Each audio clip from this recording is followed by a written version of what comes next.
Hi. I want to share a little bit today about who we are before we come to Christ or Christ comes to us. And I'm looking at Ephesians.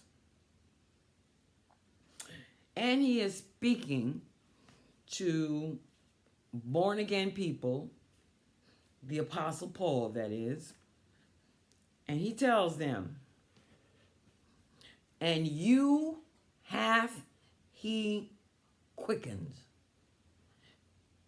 Another way to put this is he has made you alive, who were dead in trespasses and sin, wherein in time past, before you were born again, you walked according to the course of this world, according to the prince of the power of the air, who is the devil, the spirit that now worketh in the children of disobedience, among whom also we all had our conversation in times past, in the lusts of our flesh, fulfilling the desires of the flesh and of the mind, and were by nature the children of wrath, even as others. So, we were dead, yet at the same time lustful and worldly.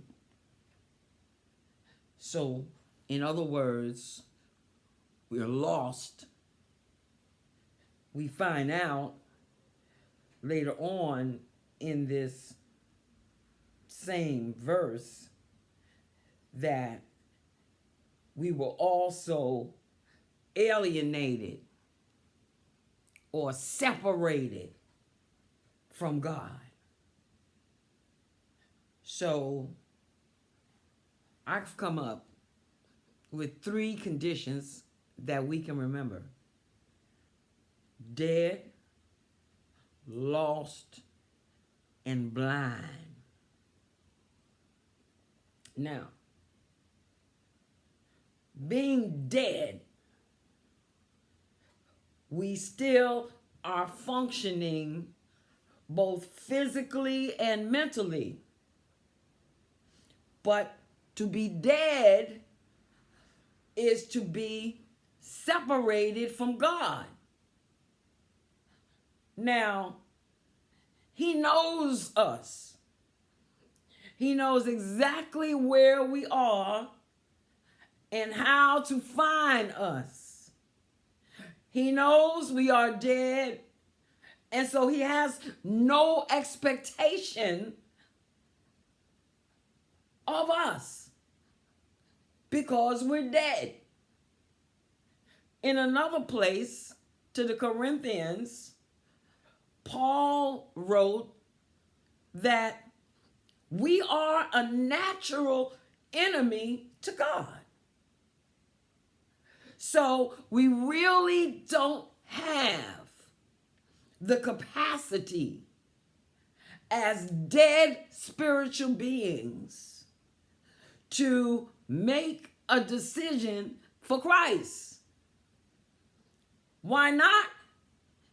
Because we're dead, we're lost, and we're blind.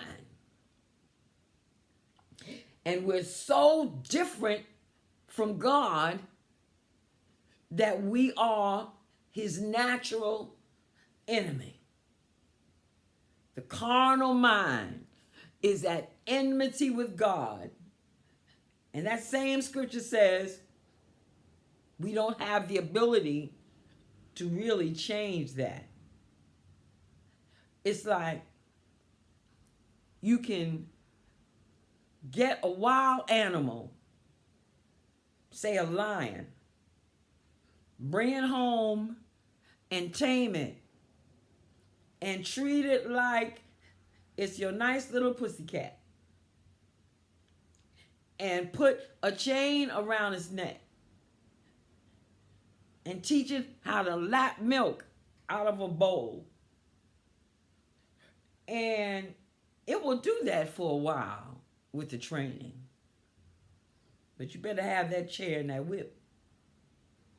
Because by nature, that animal is wild. And this is who we are.